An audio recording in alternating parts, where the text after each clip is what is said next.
halkan aynu joognaa waa magaalada Hargeysa bartankeedii halkan xafiiska Cabdiraxmaan insha Allah yaqaana malaha waxa uu jeedaa dalka xafiisyaanka yar jirino kiisanaaba ugu mutakarsan oo aad la isugu yimaadaan maxamed xaashi dhamca gaariyo kamid ah dadka xafiiska fadhiista ayaan isla su'aasha weydiinaya waxaan leeyahay maxamed maxaad u malaynaysaa ciidanka nabadgelyada had iyo jeer la sameeyo inay burburiyaan oo sabab u yihiin burburkaas horta ciidanku wax ciidan la yiraahdo goolidii u jira ma jireen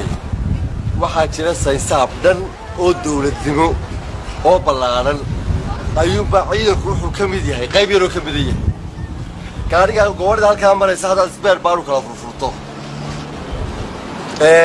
gaari ma aha dad gaariga furfurto oo midba meel dhigto indhaha meel dhigto oo buuriga meel dhigto oo mashiinka meel dhigto oo aad tiraahdo dabad indhaha soo qaadaya waan siraadaya oo meel waxba la qurbaaya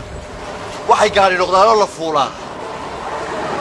oo indhuhu siraadmaan oo mashiinku dhaqaaqa oo buurigu dadka qaada oo shirkad rawalku fadhiista marka waxaas oo dhan la isu geeyay baabuur sameeya marka hadaad kulba yar qaato oo tiro ciidanka nabadgelyada ka waran muxuu la dhaqaaqay waay waa isbeer baarka qayb yar oo kamid ah wixii kale hadaan samaysnayn ma shaqaynayo maamaha barigu ugu maamaasha ka horaadi weydiisay baa jirta nin Giriiga baa waxa la weydiiyay nin Giriiga baa waxa la weydiiyay oo kuugaha ayaa waxa la weydiiyay nin uu shaqaynayay oo kuugu ahaa baa wuxuu yiri shaah inoo soo kare shaah inoo soo kare kuugii baa wuxuu galay meeshii dadka jikii uu ku soo noqday wuxuu yiri waxaan hayaa 17 sababood oo aan shaah kuugu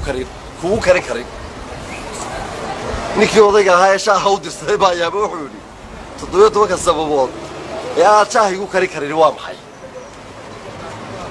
wuxuu yiri marka ugu horeysa caleetii shaah ma hayo madoobay ninkii baa yaaba wuxuu yiri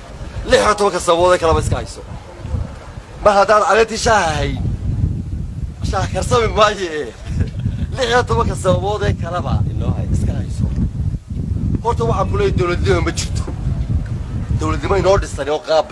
dawladeed oo dhisay oo inoo dhisay ma jiro marka su'aasha inta kuugu jawaabo waxaan xaq ugu leeyahay inaad xijina aad igu tiraahdo sababaha kale iska hayso ee nabadgelyo u dhismay